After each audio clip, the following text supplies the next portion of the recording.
우리 이제 저기 1권 원리편이 끝났고요. 네. 이제 우리 두 번째 책이죠. 우리 구약편. 이거는 보이죠? 구약편이 이제 시작을 합니다. 그래서 사실은 이제 원리편에서 어느 정도는 다뤘지만 이제 구약편 그리고 신약편으로 들어오면서 조금씩 이제 구체적으로 들어갈 거예요. 예. 원리편에서 사실은 전체적으로 다뤘고 어저께 이제 아니 어저께래요. 제가 시간관념이 없어가지고 어저께 막 강의할 것 같아요.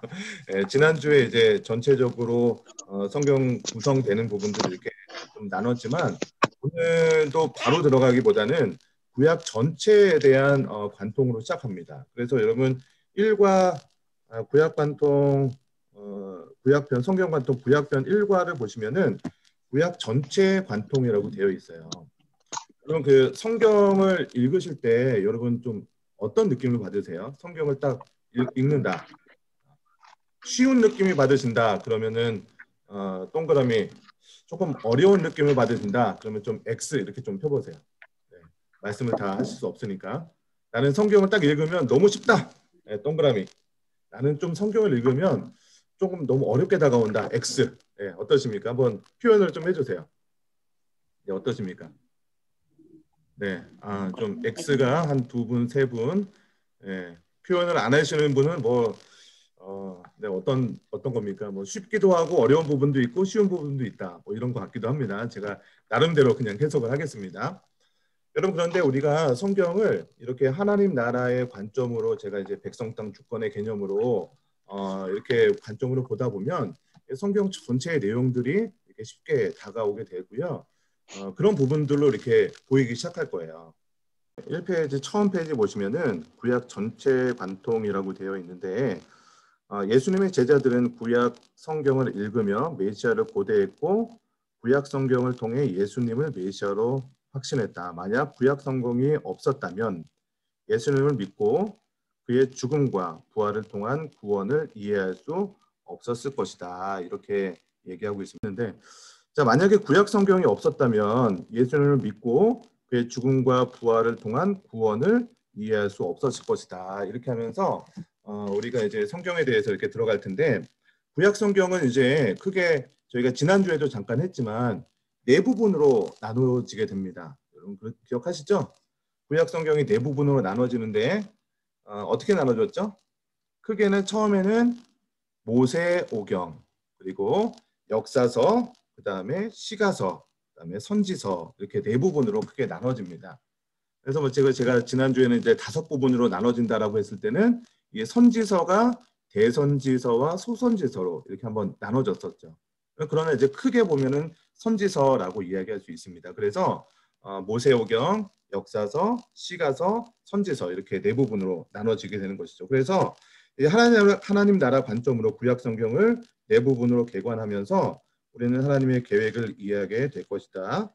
또 더 나아가 예수 그리스도께서 어떻게 하나님의 계획을 성취하셨는지를 깨닫게 될 것이다. 그러면서 우리 1과에서는요, 이제 예수 그리스도께서 성취하신 구원의 총체적인 의미를 파악하는 이제 기초를 닫게 될 것입니다. 자, 우리 페이지 12페이지를 좀 열어 주시고요. 이제 제가 지금 저는 화면을 공유를 하도록 하겠습니다.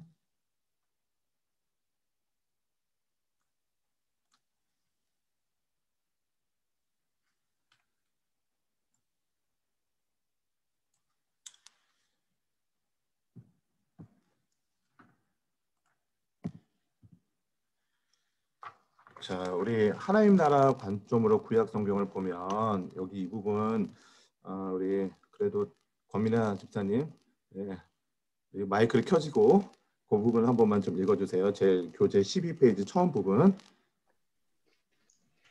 하나님 나라 관점으로 구약 성경을 보면 구약 전체의 메시지가 보인다. 하나님께서 인류 역사 속에서 하나님 나라를 형성하고 유지해가는 방식은 언약이다. 하나님께서는 자신의 백성을 택하셔서 언약의 당사자로 세우신다. 그리고 언약의 당사자에게 땅을 선물로 주신다. 언약의 당사자인 하나님의 백성은 그 땅에서 하나님의 주권을 지키며 살아가야 한다. 이 언약의 조건을 이행하는 것이 땅의 번성이나 상실을 좌우한다. 이러한 하나님 나라의 원리가 구약에서 계시되고 발전되어 간다.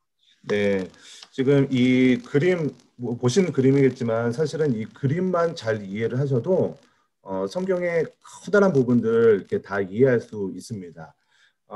이 언약을 맺는 그 목적이 무엇인가? 하나님께서는요, 이 언약을 맺고 이 언약의 당사자들과 어떤 그 조건을 걸면서 이 언약을 맺게 되는데 이 언약을 맺는 이 목적이 무엇이냐면 이 영원한 평화를 이루기 위해서 언약을 맺는 것입니다. 그래서 우리 사람들 사이에 있는 이 언약의 개념을 잘 좀 뭐 정확하진 않지만 가장 유사하게 이 언약을 표현하고 있는 것이 무엇이냐면 우리 결혼식과 같은 것이 이제 언약이다라고 얘기할 수 있을 것 같습니다. 그래서 그 여러분 언약을 이루게 되는 이 세 가지 조건이 있었죠. 첫 번째가 무엇이죠? 우리 여기도 있지만 이제 언약을 맺는 사람들이 이 언약을 맺는 과정들을 보시면은 처음에 하나님께서 언약을 통해서 하나님의 백성을 선택해 주시죠. 그래서 언약을 맺기 위해서는 이 언약의 두 당사자가 있어야 되는 거죠.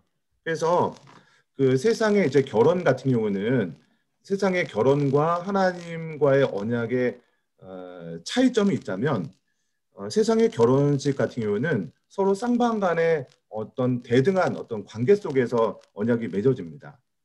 그런데 하나님과의 관계 속에서 언약은 좀 다르죠. 여기 화살표가 위로 이렇게 딱 펴져 있고 우리가 하나님께서 우리를 선택해 주신 것을 이제 구원이다라고 이야기를 하는데 이 하나님과의 언약의 관계를 보시면은 이게 일방적인 관계입니다, 사실은. 그러니까 뭐 설교 시간에도 말씀을 드리고 하지만 우리가 하나님을 선택한 것이 아니라 하나님께서 일방적으로 태초에 택정하시고 예정하셔서 하나님의 백성을 삼아 주셨다. 이렇게 얘기하는 거죠. 그래서 우리가 일반적인 우리 인간들의 결혼과 다른 점은 이렇게 인간의 언약처럼 쌍방간의 언약이 아니라 하나님의 언약은 한쪽에서 부어주는 일방적인 은혜로 시작한다는 것이에요. 이런 그래서 우리 에스겔서 이제 대선지서에 속하죠. 에스겔서를 보시면 이 메시아를 통해서 앞으로 맺어질 언약을 뭐라고 표현하냐면 이 평화의 언약이다라고 이렇게 표현을 합니다. 예를 들어 보면 이런 거죠. 하나님께서 이제 아브라함이 가나안 땅에 이제 본토지 떡 아비집을 떠나서 이제 가나안 땅으로 이렇게 가라고 말씀하시죠. 그래서 하나님께서 이제 아브라함을 보냈을 때 아브라함이 그 가나안 땅에 들어갔는데 그 땅의 원주민들이 아브라함을 계속해서 괴롭히는 거예요. 그러니까 계속해서 괴롭히니까 이 아브라함이 어떻게 했냐면 하나님께 매달렸죠. 근데 보니까 아브라함을 계속해서 원주민들은 괴롭혔는데 하나님께서 이 아브라함에게 계속해서 복 주시는 것을 그 땅의 원주민들이 계속 보게 되는 거죠. 그래서 이 아비멜렉이라는 사람이 아브라함과 언약을 맺는 것입니다. 그래서 이 언약을 맺는 이유는 야, 내가 보니까 내가 너희한테도 잘할 테니까 너희 아브라함 그 후손들도 우리한테 잘해라. 이렇게 하면서 서로 평화롭게 지내자. 이렇게 하는 것이 바로 이 언약의 궁극적인 목적이죠. 여러분 그래서 하나님께서 우리와 언약을 맺는다는 것은요. 우리와 평화롭고 아름다운 관계를 맺어서 서로 복을 우리 인간에게 복을 누리도록 만드는 것이 이 언약을 맺는 그 목적이라는 것이죠. 그래서 구약 성경에서는 그 언약의 원리를 지금 제시해주고 있는 것이고요. 신약 성경에서는 그 원리가 성취된 것을 보여주고 있는 것이에요. 그래서 이 옆에 도면을 우리 다시 한번 좀 더 설명을 해드리겠습니다. 이렇게 해서 하나님께서 이 언약이라는 관점을 가지고 하나님 나라를 설명해 드리는데 하나님께서 백성을 선택해 주시고요. 이것이 바로 우리가 어떻게 보면은 이 부분 이게 우리가 기존에 우리 기독교에서 생각하고 있었던 이제 복음, 구원. 글씨가 원래 엉망이지만 여기다 쓰니까 더 엉망이네요. 그래도 뭐 알아보시죠? 네. 그래서 우리가 이제 내가 예수 그리스도를 믿으면 나는 구원받는다. 이런 관점으로 우리가 그동안의 기독교의 복음을 좀 이해하는 경우들이 좀 많이 있었습니다. 그러나 이렇게 어떤 하나님의 백성이 됨을 복음의 전부다라고 생각하게 된다면 복음의 커다란 부분들을 너무나도 협소하게 생각하게 되는 것이죠. 그러나 우리 복음을 하나님의 나라 관점으로 이해하게 되면은 언약을 통해서 하나님께서 이제 백성을 삼아 주시면 이 언약된 하나님의 백성들에게 주시는 것이 무엇이냐면 땅을 주시는 것이죠. 이 땅을 선물이자 사명으로 주게 됩니다. 여러분 이거 제가 지금 말씀드리는 거 지난주에 제가 동영상도 보여드리고 했잖아요. 여러분들이 제가 말씀을 드리지만 한번 들은 거는 5% 정도밖에 남지 않는다. 그러나 여러분들이 말로 표현했을 때 서로 설명해 줬을 때 95%까지 남는다라는 그런 영상 한번 보여드린 적 있죠. 제가 여러분 어느 분 한번 이렇게 좀 부탁을 드릴 수도 있습니다.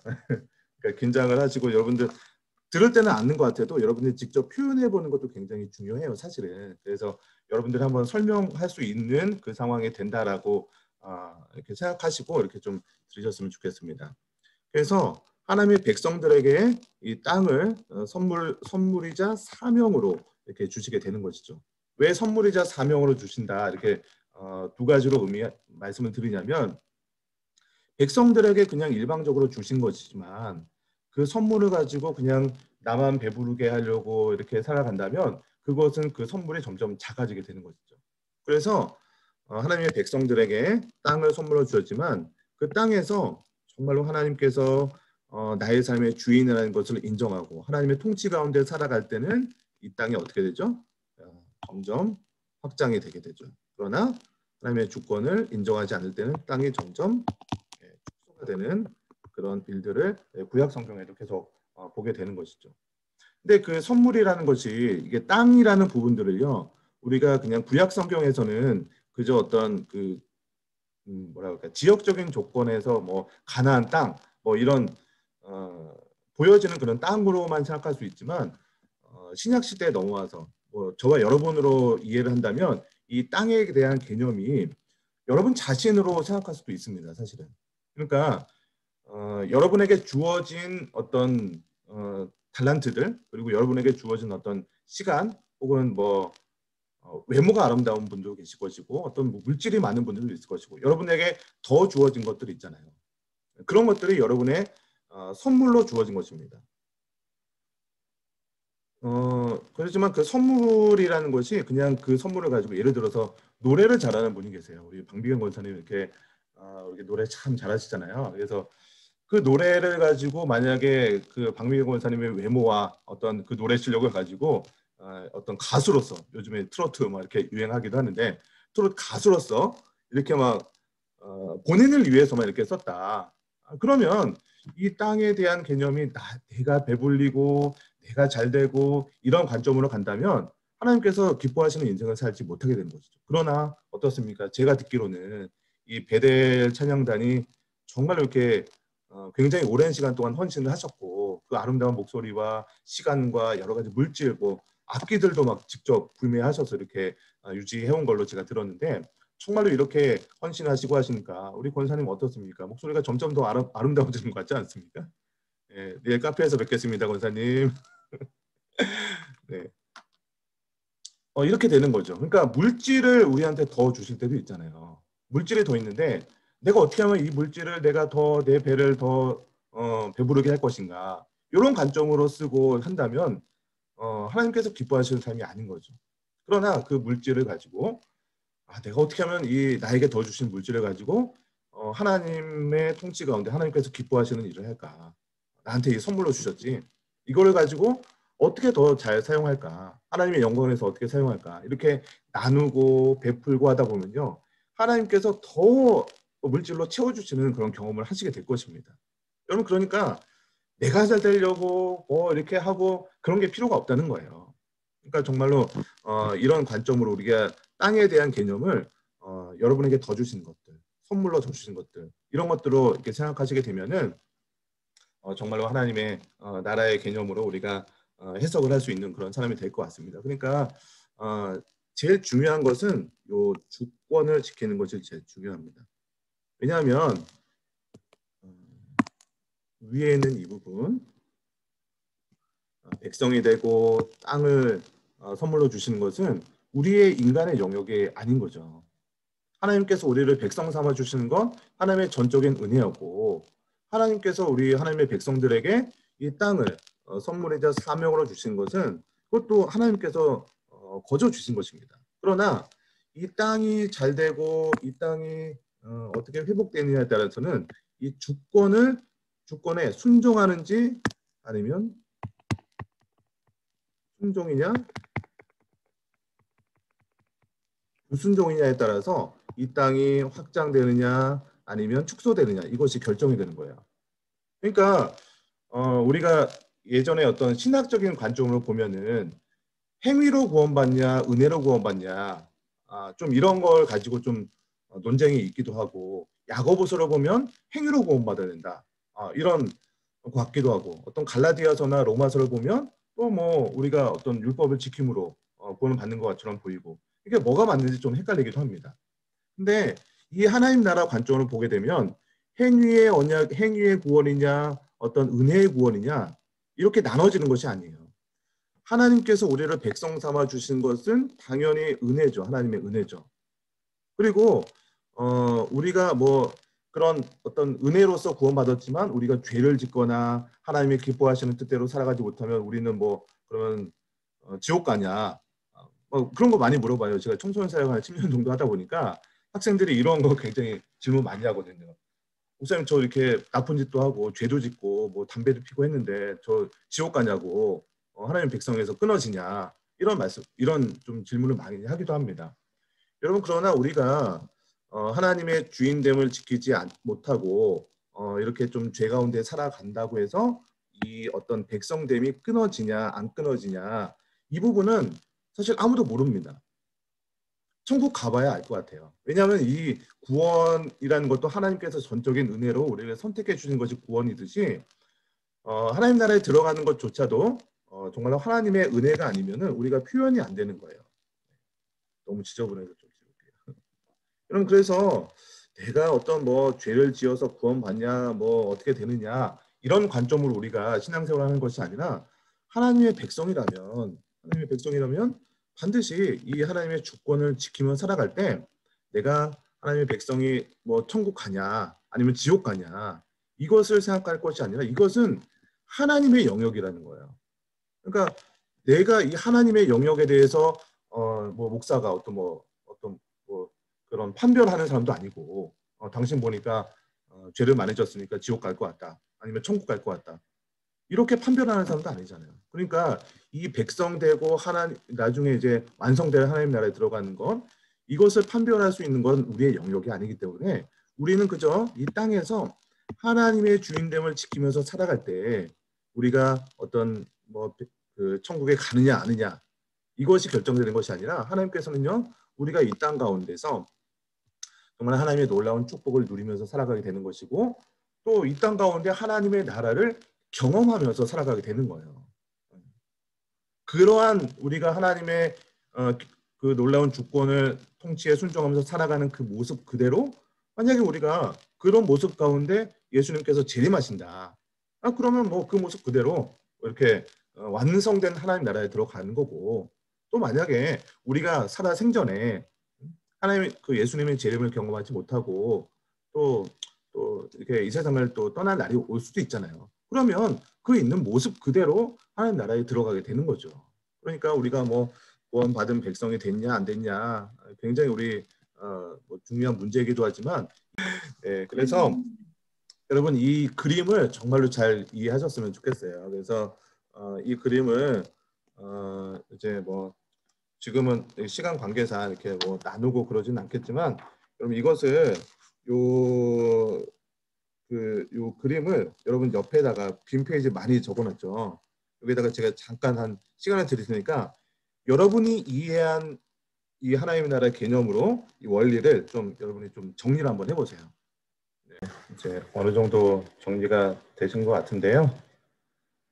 자, 하나님 나라는 무엇인가 좀 이렇게 정리를 해보겠습니다. 하나님 나라를 이렇게 언약이라는 이 고대 근동의 풍습이었죠. 그러니까 하나님께서 성경을 통해서 말씀하는 어떤 단어나 이런 것들은요. 그러니까 인간이 그 당시에 이 성경을 기록할 당시에 그 당시에 사용하고 있었던 그런 것을 가지고 항상 하나님께서는 그 용어나 그런 풍습들을 가지고 말씀하실 때가 많습니다. 예수님께서도 여러 가지 비유를 들어서 설명하실 때도 항상 그 시장에서 얘기했던 그 당시에 어떤 용어들을 가지고 사용하시는 것처럼 이 언약이라는 것도 사실은 이제 하나님께서 갖고 있는 그런 개념이라기보다도 당시 고대 근동에서 사용하고 있었던 그런 개념을 하나님께서 차용하셔서 우리들이 알아듣기 쉽게 이렇게 말씀하고 있는 것이죠. 그래서 하나님이 이스라엘과 언약을 맺는다는 것은 이스라엘과 그 주변에 있었던 언약이라는 것을 이제 수단을 가지고 사용하시는 거죠.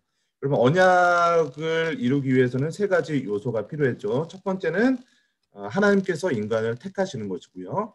그리고 그 하나님께서 그 땅을 이렇게 선물로 주시고 조건을 제시하십니다. 그래서 인간이 깨뜨렸던 그 하나님의 통치로 돌아오도록 하는 그것으로 그 개념으로 율법을 이렇게 주어졌던 것이죠. 그래서 하나님께서 언약을 통해서 하나님 나라를 계시한 이유가 있습니다.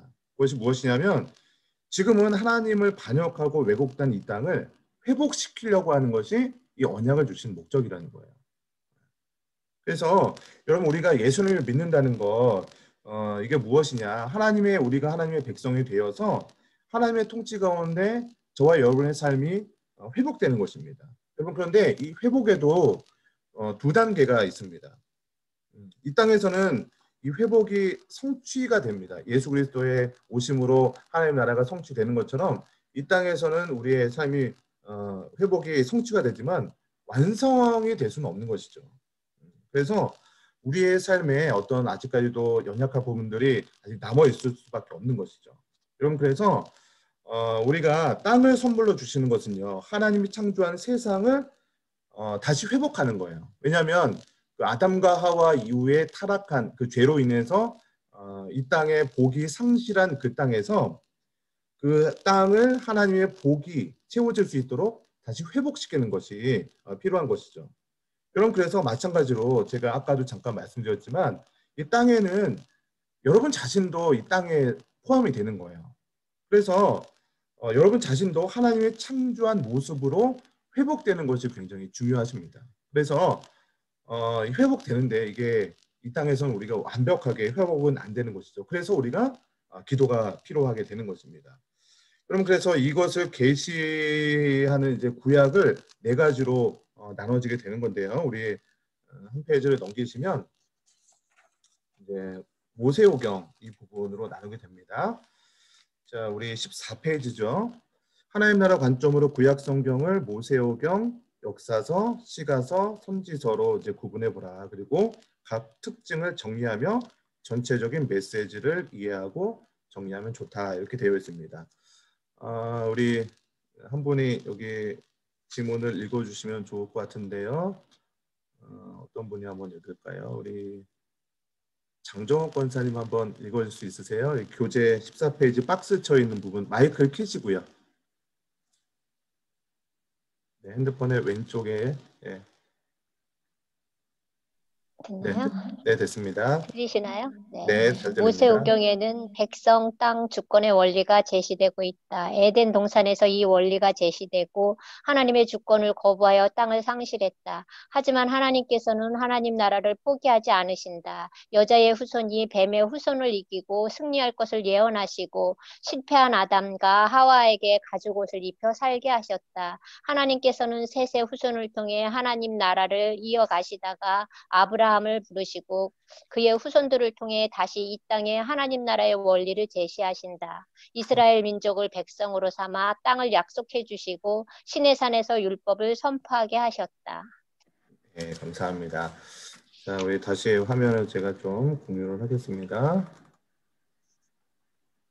네, 한 페이지 넘어가시면요. 우리 옆 페이지에 모세오경 각 권의 이름을 적어보라 이렇게 되어 있는데 여러분 한번 적어보시겠어요? 모세오경 5권 성경이 어떻게 되죠? 네, 뭐 이거는 너무 쉽죠. 창세기, 출애굽기, 레위기, 민수기, 신명기. 네, 여러분 그래서 이 모세오경은 모세가 기록한 5가지 성경이다 이렇게 얘기를 하고 있습니다. 여러분 그런데 궁금증이 하나 저는 성경을 읽다가 생겼는데 모세가 어느 성경에 이제 처음 나올까요? 모세가 어느 성경에? 예, 그렇죠. 출애굽기에 나오잖아요. 출애굽기. 네, 출애굽기. 네, 근데 출애굽기에 나온 모세가 어떻게 창세기를 기록할 수 있었을까? 궁금하지 않으십니까? 예, 맞아. 예. 맞아. 이것이 바로 하나님의 섭리고 이게 하나님께서 계시를 통해서 기록이 됐다. 그래서 우리가 이제 사실은 이게 세례 교육 문답서에 교육의 내용이 나와요. 어, 세례 문답 교육 여러분 받으신 기억이 나십니까? 예. 계시가 일반 계시가 있고 자연 계시가 있고 이런 거 받으신 기억이 있으십니까? 아, 네, 있으신 것 같아요. 예, 그런 부분에서 하나님께서 어떻게 이 성경이 기록되어 있는지 이런 것들을 설명해 주고 있는데 지금은 이제 그거를 설명할 시간이 아니기 때문에 우리 이성민 목사님이 하시는 사도신경 강의나 주기도문 강의나 이런 것도 들으시면은 또 좀 보충해 주지 않을까 이렇게 생각을 하고 제가 시간이 되면은 또 설명해 드리도록 하겠습니다. 어쨌든 이 모세 오경은요. 창세기부터 출애굽기, 레위기, 민수기, 신명기까지의 내용들입니다. 그래서 이 하나님 나라 관점에서 모세오경의 주제가 무엇이냐면 하나님 나라가 시작이 되어 있는 이런 내용으로 보시면 될 것 같아요. 여러분 하나님 나라가 이제 모세오경에서 어떻게 시작을 하고 있었습니까? 여러분 그 성경의 스토리를 머릿속에서 한번 쭉 그려보시면 되게 좋아요. 자, 처음에 이제 에덴 동산에서 아담과 하와가 이렇게 이어지다가 에덴 동산의 그 하나님의 나라 이야기가 실패로 돌아갔었죠.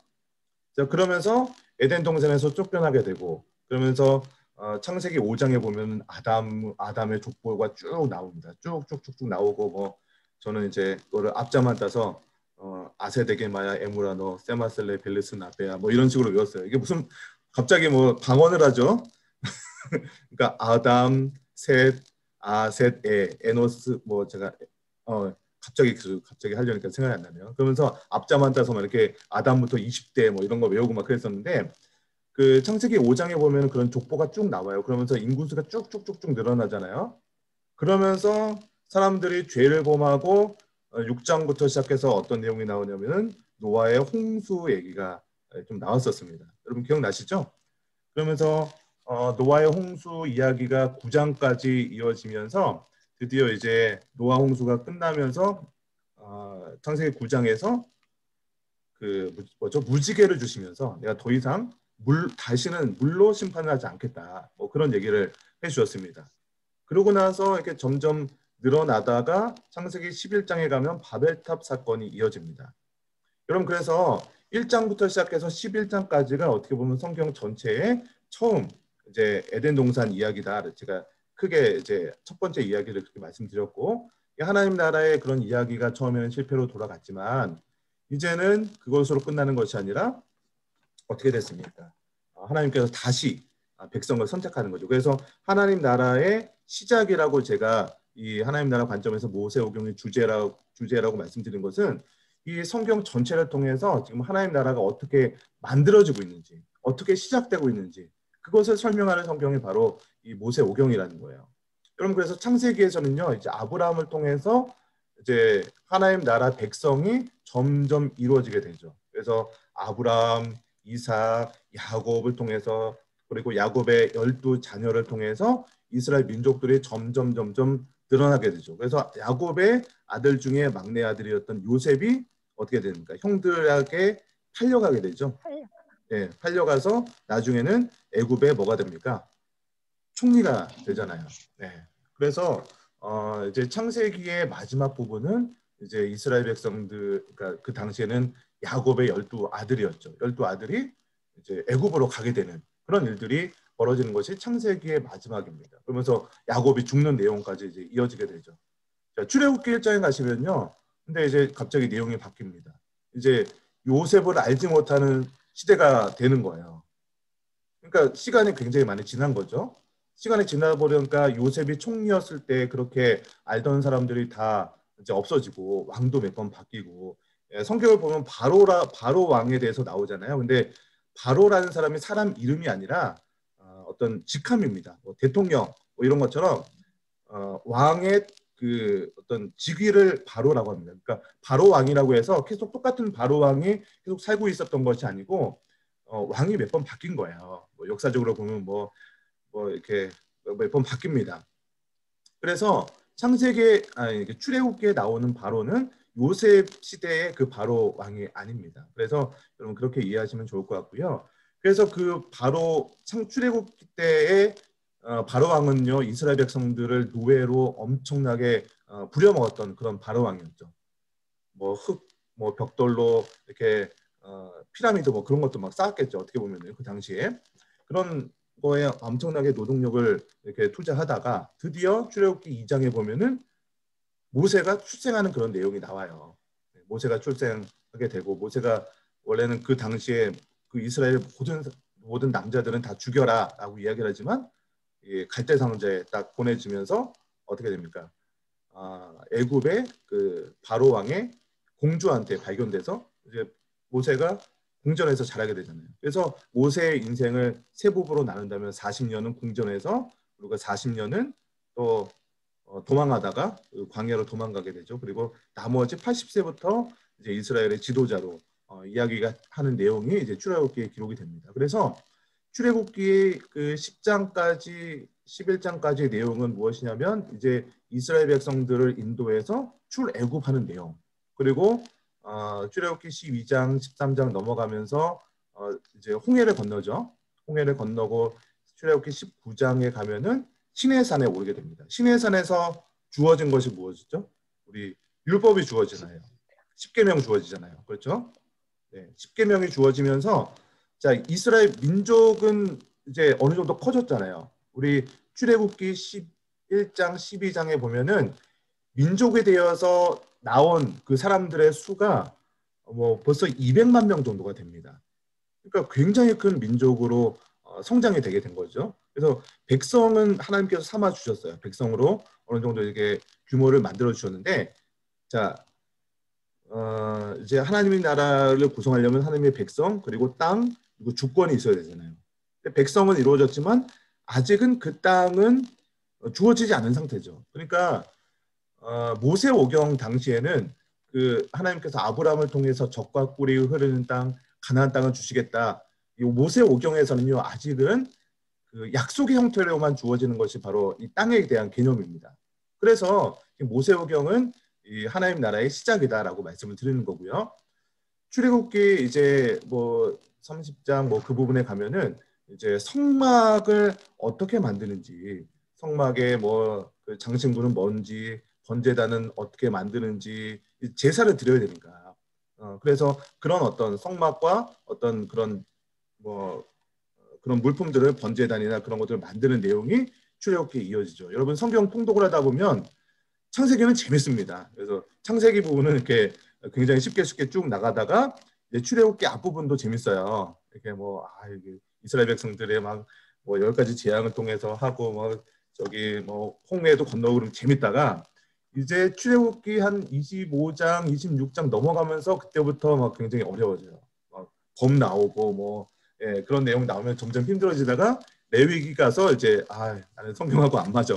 그러면서 이제 포기를 하게 되죠. 레위기에 가서 이제 제사법이 나오게 되는 거죠.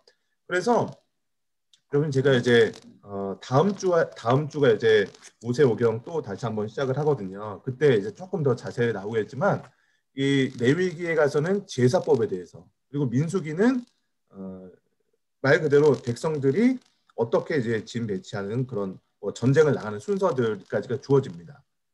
신명기는요 두 번째 율법이라고도 얘기를 해요. 그러니까 민수기 때 민수기 13장에 어떤 일이 벌어지냐면 정탐꾼을 보냅니다. 가나안 땅에 정탐꾼을 보냈는데 여호수아와 갈렙은 긍정적인 보고를 했고 나머지 10명은 부정적인 보고를 하고 그러면서 이스라엘 백성들이 부정적인 보고를 기뻐하다가 이제 다 싸그리 죽게 되고 뭐 고라 자손들 뭐 다 죽게 되고 뭐 그런 일들이 막 벌어지거든요.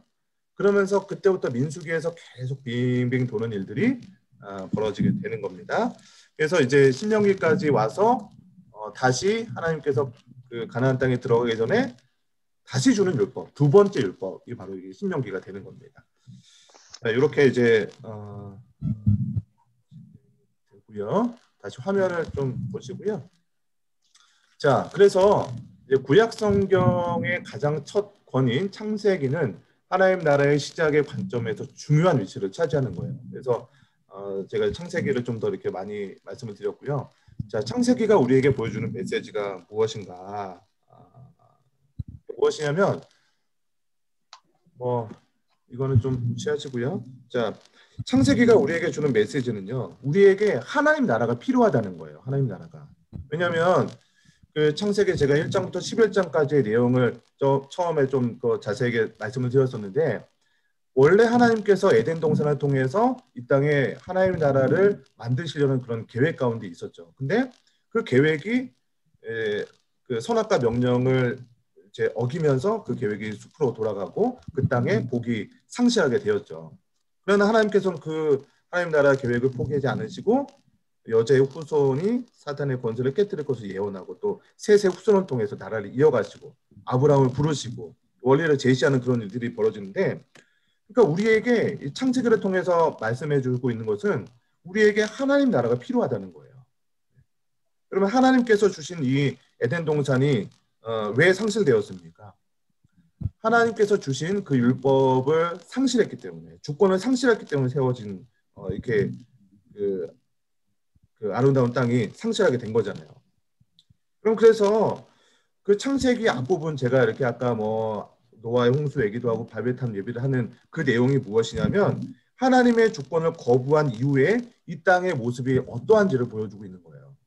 그러니까 노아의 홍수 사건을 통해서 이 사람들이 많은 이 땅에서는요, 이 죄악이 가득한 이 땅은요, 심판받을 수밖에 없는 이 땅이라는 거예요.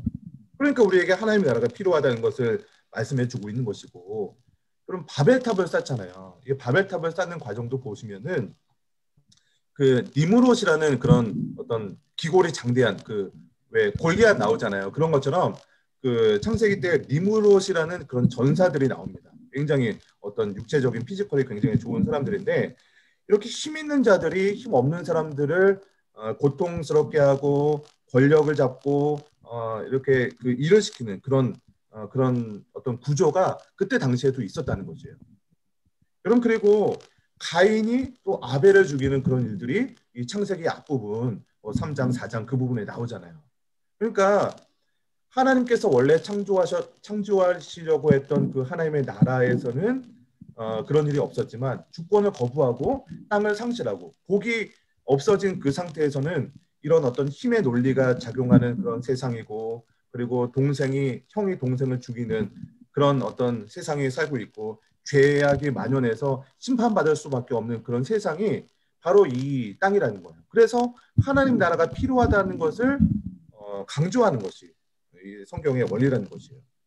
그런데 문제는 이런 어떤 세상이 이 에덴 동산 시대, 창세기 시대만 그런 것이 아니라 지금 저와 여러분이 살고 있는 이 시대도 이런 힘의 논리들이 그대로 지금 통용되고 있지 않습니까?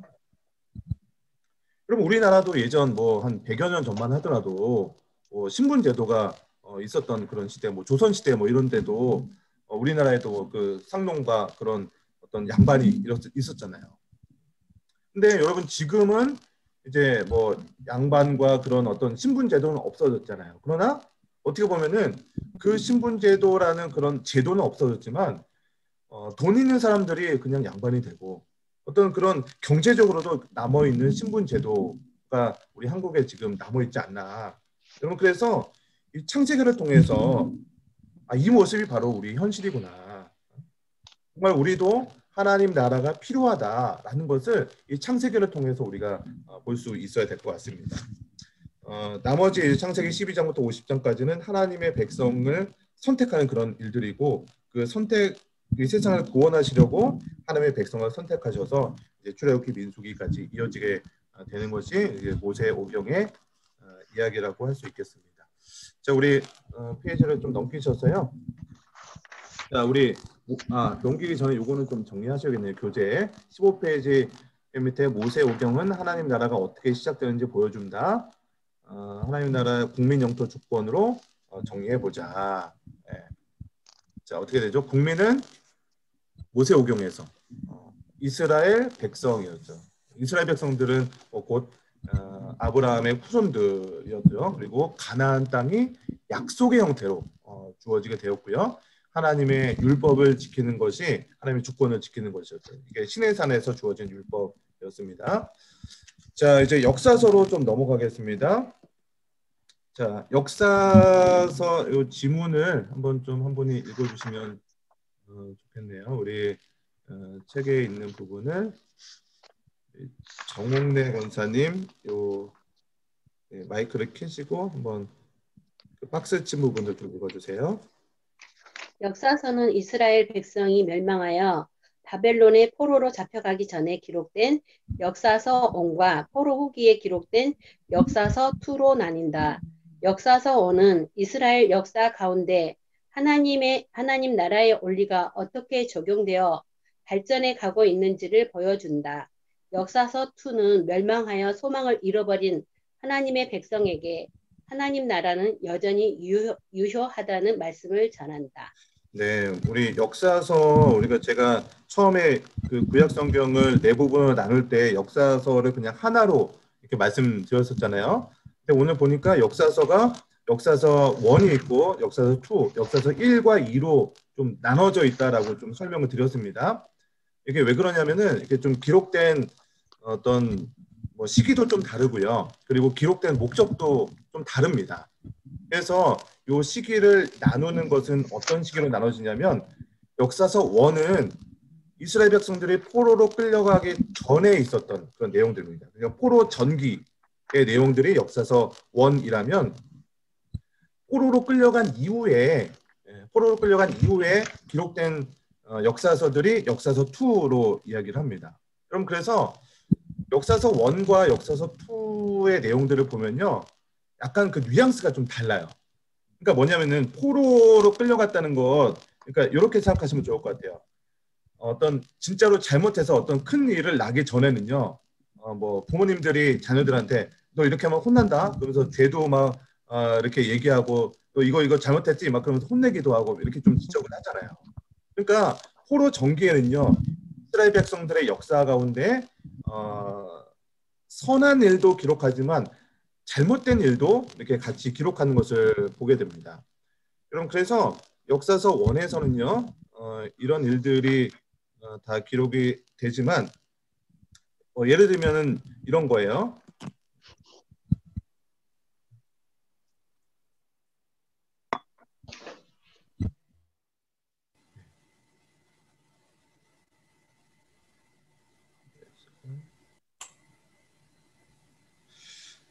네, 역사서 1 같은 경우는 뭐 예를 들면 이런 거예요. 다윗 왕의 기록을 보시면 다윗 왕이 그런 많은 뭐 잘한 점도 있지만 사실은 다윗 왕이 좀 실수한 부분도 있잖아요. 뭐 밧세바를 범한다든지 뭐 그런 내용들도 있는데 이 역사서 1, 그러니까 사무엘 상하에 보면은 다윗 왕이 그렇게 잘못했던 부분들까지 다 적나라하게 지적을 하고 나단 선지자가 뭐 그 사람이 당신이다 그러면서 많은 것들을 다 이렇게 지적을 하는 것을 보게 되는데 역대기는요. 그러니까 우리 지금 새벽에 보고 있는 그 역대 상하 뭐 이런 것들은 역사서 2거든요.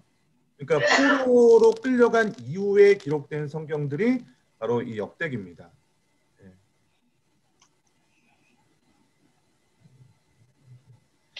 그래서 그 역사서 2에서는요. 그 이제 회개하고 돌아올 수 있는 것을 좀 보여주는 거예요. 그래서 기록들이 좀 다릅니다. 이게 그 역대상하를 보시면요, 그 주로 북이스라엘 왕은 기록이 안 돼 있고요. 뭐 중간 중간에 뭐 살짝 기록이 되고 있지만 그 역대기를 보면은 남유다 중심으로 기록이 되어 있어요. 왜 그래요? 북이스라엘의 어떤 죄악된 내용들을 기록하기보다는 남유다의 그런 일들을 기록하고 있고 북이스라엘 혹은 뭐 남유다에서도 악한 왕에 대한 그런 이야기를 할 때도요.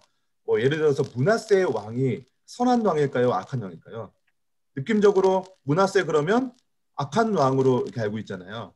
근데 역사서 1에서는 이 므낫세 왕에 대한 기록이 악한 것들만 이렇게 기록을 하고 있어요.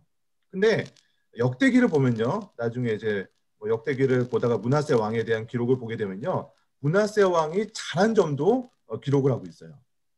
그러니까 역사서 원에서는 어떻게 해서든지 잘한 점, 잘못된 점 그러면서 다 지적을 하면서 어떻게 해서든지 이스라엘 백성들이 범죄하지 않고 죄를 지적하고 선지자들을 막 보내서 죄를 짓지 않고 이 땅이 멸망하지 않도록 하기 위한 그런 잘못된 부분들을 지적하는 부분들이 많이 있었다면 역사서 2에서는요. 이미 나라가 망한 상태예요. 나라가 완전히 멸망하고 포로로 끌려가는 상태에서는요. 죄를 지적하는 것이 목적이 아니라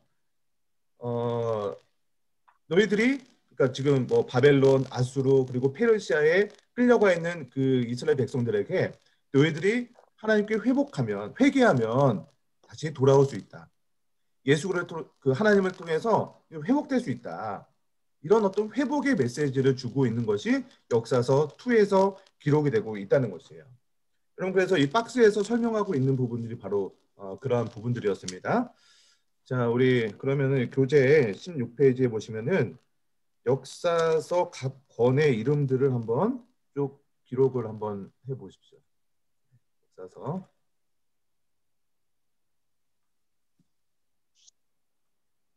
성경을 펴야 아시는 부분도 계시겠지만 혹시라도 화면을 보시면 제가 정리를 해놨습니다. 역사서 12권이 있죠. 뭐죠? 여호수아, 사사기, 상하, 열왕기상하, 역대상하, 에스라, 느헤미야, 에스더까지. 네, 그렇죠? 그래서 여러분 이거 다 안다고 생각하겠지만 이게 갑자기 하라면 또 헷갈립니다. 이게. 그래서 하나님 나라 관점에서 역사서의 주제가 무엇인가? 하나님 나라의 발전 과정입니다. 이게 하나님 나라의 발전 과정이라고 해서 진짜 하나님 나라가 뭐 이렇게 진짜 뭐 이제 발전됐다 이런 발전하는 의미가 아니라 하나님 나라의 계시가 점점 구체화되고 있다. 좀 이렇게 이해하시면 될 것 같습니다. 그럼 그래서 역사서 1은요 하나님 나라의 운행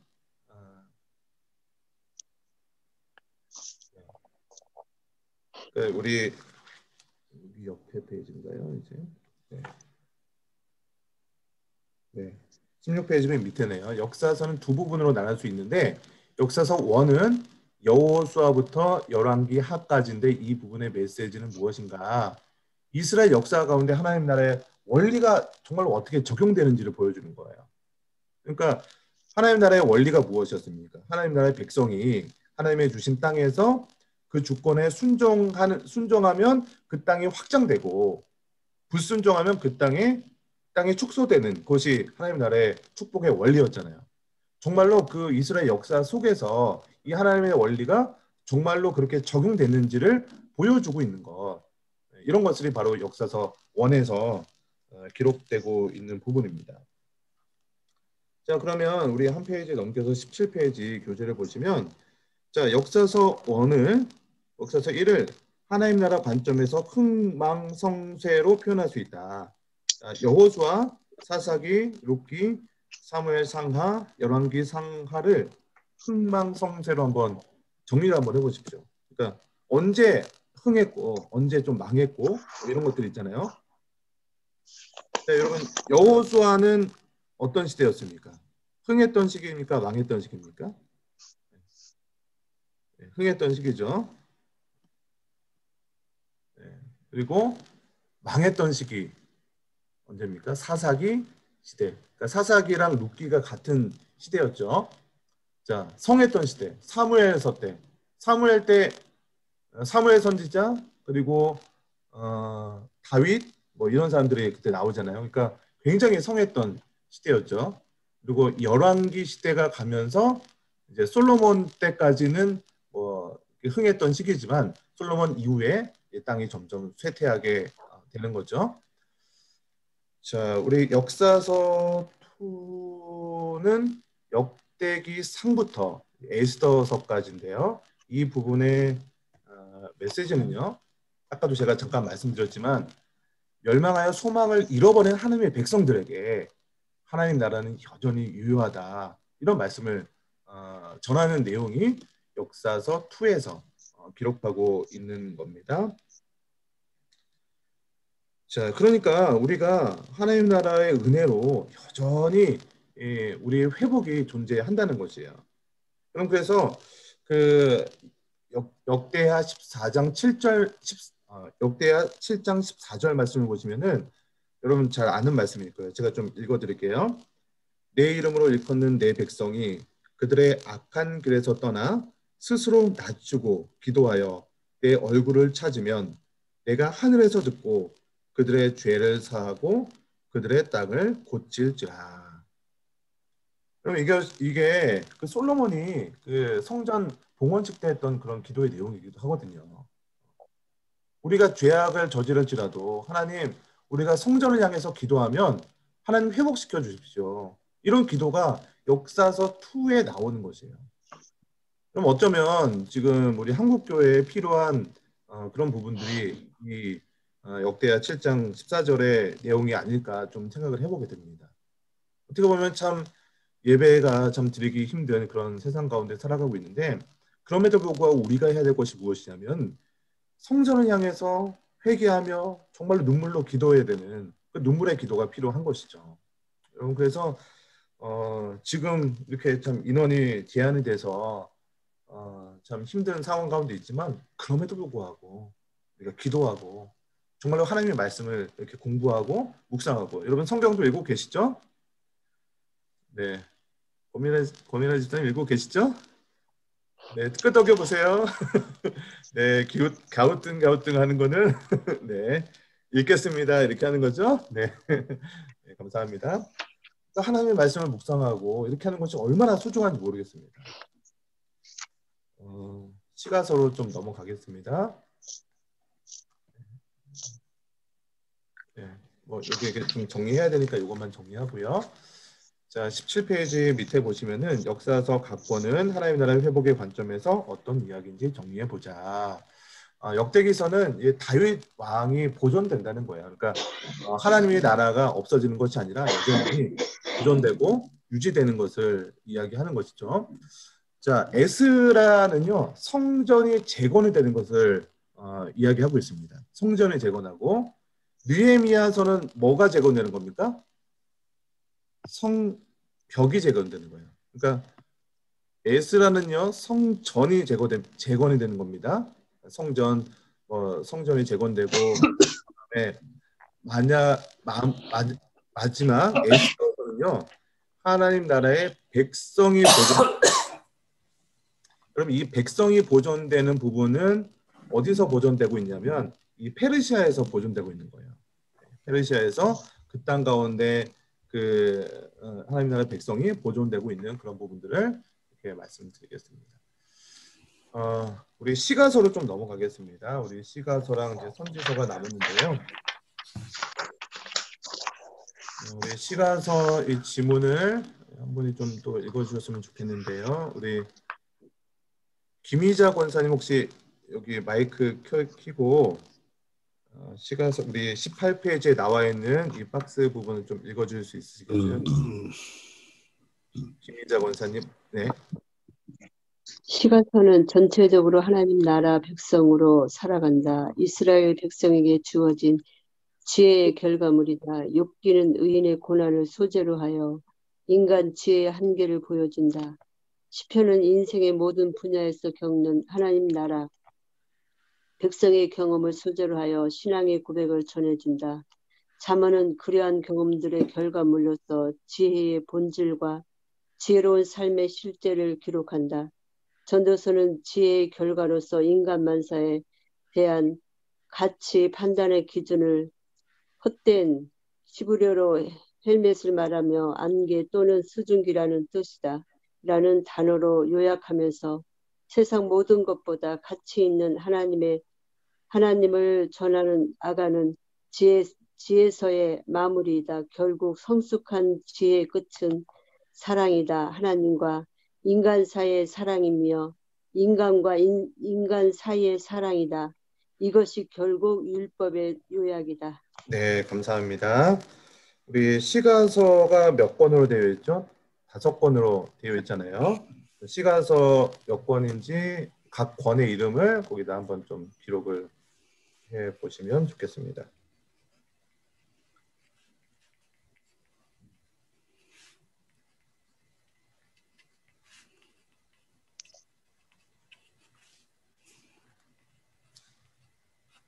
어떻게 되죠? 시가서는 욥기, 시편, 잠언, 전도서, 아가 이렇게 되어 있고요.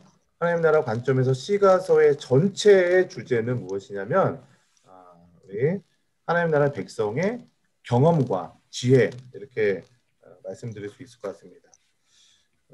결국 그 경험이요. 이스라엘 백성들이 욥기 같은 경우는 우리 지난번에는 이제 뭐 창세기 그 시기에 좀 기록되어 있다 이렇게 말씀드리기도 하고 했었는데 시편, 잠언, 전도서는 누가 기록했죠? 우리 전도자라고 하는 사람이 솔로몬이죠. 솔로몬이 기록했고 잠언 같은 경우도 솔로몬이 기록한 것도 있고 아구리라는 사람이 지은 시도 있고 여러 사람들이 기록한 거를 이제 잠언으로 모은 거고요. 시편은 주로 다윗의 시편도 있고 오세가 기록한 시편도 있고요. 많은 사람들이 아삽의 시도 있고 헤만의 시도 있고 많은 그런 시들이 기록되어 있는데 주로 이런 시가서들을 보면요. 역사의 중간중간에 그 사람들이 하나님의 백성의 그런 하나님의 원리대로 살았던 적도 있고 때로는 그렇게 살지 못했던 적도 있고 그러니까 하나님의 나라의 원리대로 이렇게 살아야 되는데 그 원리대로 살 때도 있고 못 살 때도 있다 보니까 그런 경험들이 계속 쌓이게 되잖아요. 그러니까 내가 정말로 하나님의 원리대로 살았더니 정말로 하나님께서 우리들의 인생 가운데 축복을 주셨네. 하나님께서는 이 원리대로 살라고 했는데 내가 하나님을 떠나 있었고 내가 주인된 인생을 살다 보니까 정말로 우리 이스라엘 백성들이 멸망했네. 이런 것들이 경험들이 하나하나씩 쌓여가기 시작합니다. 그러니까 어르신들이 경험을 많다 보니까 지혜가 많이 있다고 하잖아요. 그러니까 이스라엘 백성들의 역사 속에서 이런 경험들이 누적이 되다 보니까 이것이 누적이 되고 경험이 쌓이게 되고 그러면서 그것들이 지혜가 이렇게 쌓여지게 되는 것입니다. 자, 그래서 여러분 결론은요 이런 거예요. 여러분 여경지근이라고 들어보셨습니까? 여경지근. 네, 약자인데요. 요즘 이렇게 여호와를 경외하는 것이 지혜의 근본이다. 네, 앞자만 따서 여경지근 이렇게 표현하는데요. 정말 우리들의 인생 가운데 이런 삶의 모토가 있었으면 좋겠어요. 우리가 다음 세대들 이렇게 교육에 대해서도 많이 이야기를 하는데요. 정말 사실 요즘에 교육이 세상적인 그런 교육이 굉장히 많이 있잖아요. 근데 우리가 그 교육에 앞서서 정말로 여호와를 경외하는 것이 지혜의 근본이고 지식의 근본이라는 그런 마음의 확신과 믿음이 있었으면 좋겠습니다. 왜냐하면 하나님께서 이 세상을 창조하셨기 때문에 이 세상을 창조하신 하나님에 대한 말씀을 바로 알고 여호와를 경외하고 정말로 하나님의 주권에 순종하면서 살아가는 사람들에게 정말로 그런 삶이 지혜로운 삶이고 축복된 삶이라는 것을 먼저 우리가 알아야 되는 건데 어떻게 보면은 세상에 많은 그런 부모님들이나 세상에 많은 교육들이요. 어떻게 보면 세상적인 교육으로만 흘러가고 있는 것 같아서 좀 많이 아쉽습니다. 그래서 사실은 저희 교회에서도 담임 목사님께서 지난주 오후 예배 때도 말씀드렸지만 이렇게 가정 예배 그리고 가정에서 정말로 말씀 교육이 굉장히 중요한 시대가 되고 있고 그래서 우리 교회에서도 내년부터는 조금 그런 말씀 교육 그리고 가정에 대한 그런 부분들을 좀 강조하려고 합니다. 그래서 여러분 같이 좀 기도해 주셨으면 좋겠고요. 정말로 그런 말씀들을 하나님의 원리대로 해석할 때 지혜가 나온다는 그런 것들을 좀 보시면 좋을 것 같습니다. 자, 그래서 이제 우리 19페이지죠. 그래서 이게 시편, 욥기, 시편, 잠언, 전도서 요 내용들에 대해서 조금만 좀 언급을 하고 지나갔으면 좋겠습니다. 이 부분하고 선지에서 하면 시간이 딱 맞을 것 같아요. 자, 여러분, 욥기는요. 욥기의 그런 내용들이 무엇입니까? 이 욥이 뭐 지혜자고 의로운 사람이다라고 했던 욥이 고난을 받는 내용이 나오잖아요. 그러니까 여러분, 이런 거예요. 그 수학 문제를 풀다 보면 어떤 뭐 과학에도 그 예외가 있잖아요. 항상 응용이 있고 막 이런 것처럼, 여러분, 그 하나님 나라 원리대로 이 세상이 돌아가야 되는데 때로는 그렇지 않을 때도 있는 것을 보게 돼요. 그러니까 하나님의 백성대로 하나님의 주권을 지키며 살아가는 사람들에게는 무조건 복된 삶이 이루어진다라고 원리를 제공해 주었지만, 사실은 이제 욥기를 보면요, 당대 의인이고 완전한 자라고 했던 욥이 고난을 받는 것을 보게 됩니다. 그렇잖아요. 그러니까 이 욥이 당하는 고난을 통해서 인간의 어떤 한계를 말씀하고 있는 거예요. 인간의 지식의 한계, 그리고 인간이 할 수 있는 능력의 한계, 이런 것들을 이야기하고 있는 것이 바로 욥기입니다. 그러니까 내가 아무리 이렇게 잘났다 뭐 이렇게 할 수 없는 것이죠. 그래서 욥기 마지막 이제 욥기의 내용들이 그렇잖아요. 뭐 엘리바스, 빌닷, 소발 뭐 이런 사람들이 너 욥, 너 분명히 우리가 잘못한 게 있지 않냐? 왜 잘못한 게 없는데 하나님께서 벌을 주시겠냐? 그러니까 어떻게 보면 그 사람들은요, 그 율법에 굉장히 능한 자였기 때문에 이게 하나님의 나라의 원리를 그대로 얘기하는 분들입니다. 그 맞는 거죠. 근데 욥은 난 아니다. 나 절대로 잘못한 게 없다. 이렇게 계속 싸우는 내용이 욥기에 기록되어 있지 않습니까? 근데 욥기 38장에 가면요, 하나님께서 등장하셔서 땅에 기초를 놓을 때 네가 무엇하고 있었냐? 네가 리워야단 그 어떤 그 악어 막 그런 거에 손을 넣을 수 있냐? 막 이런 내용들을 막 기록합니다. 그래서 나중에 욥기 할 때 좀 더 자세하게 하겠지만, 욥기의 주제는 두 가지로 나눠지는 거예요. 인간 지식의 한계. 네가 알 수 있는 게 뭐가 있냐? 사실 인간의 지식으로 알 수 있는 것은 한계가 있습니다. 아무리 과학기술이 발전했다고 하더라도 아직까지 이 코로나가 어떤 문제로 무엇을 해결해야 되는지 우리는 알지 못하잖아요. 그러니까 알 수 있는 게 뭐냐? 인간 능력의 한계, 그리고 할 수 있는 것이 무엇이냐. 이런 것들에 대해서 이야기하면서 욥기는 그 인간 지식의 한계에 대해서 이야기를 하고 있습니다. 시편은요, 이런 거예요. 시편은 얼굴에 살짝 나왔어. 네. 아니죠? 하면 되죠. 뭐 무슨 말씀하신 것 같아서. 네. 시편은요, 하나님 나라 백성의 다양한 어떤 신앙의 경험들을 이야기해주고 있습니다. 그래서 여러분 그 시편을 보시면은 인간의 다양한 경험 속에서 내가 어떤 삶을 살았을 때는 좋은 어떤 결과물이 나오고, 어떤 삶을 살았을 때는 안 좋은 그런 삶의 그런 이야기들이 나오고, 이런 것들을 보면서 내가 어떠한 상황 속에서도 하나님을 인정하는 삶을 살아야겠다, 이런 것들을 보여주게 되는 것이죠. 그리고 잠언은 아까 말씀드린 대로 하나님을 경외하는 것이 지혜와 지혜의 지식과 지혜의 실제라는 것. 그리고 잠언, 그러니까 전도서죠. 전도서는 그 모든, 아까 이제 헤벨이라는 것을 좀 잠깐 언급했었는데, 세상의 많은 것에 가치를 부여해야 한다는 것이에요. 그래서 없어질 것에 대해서는 없어질 정도에만 가치를 부여하고 영원한 하나님 나라에 영원한 가치를 두고 살아가야 된다. 이런 내용이 이제 전도서 내용이라면, 아가서는요, 하나님 나라 백성의 사랑에 대해서 얘기하는 거예요. 그러니까 술람미 여인과 그 이제 솔로몬의 그런 사랑 이야기잖아요. 그래서 어떻게 보면 사람과 사람 사이의 그런 어떤 육체적인 사랑에 대한 표현을 이야기하고 있는 거예요. 그래서 최초의 아담과 하와가 결혼해서 사랑을 했죠. 그런데 죄를 짓고 나니까 서로가 잘못됐다라고 이렇게 핑계를 대는 그런 상태가 되었잖아요. 그러면서 문제가 저 사람 때문에 나에게 이런 문제가 발생했다, 이런 이야기인데, 아가서는요, 다시 하나님 그 에덴 동산에 그 하나님께서 창조했던 에덴 동산이 회복될 수 있는 그런 이야기를 하는 부분들이 요 아가서다라고 말씀드릴 수 있을 것 같습니다.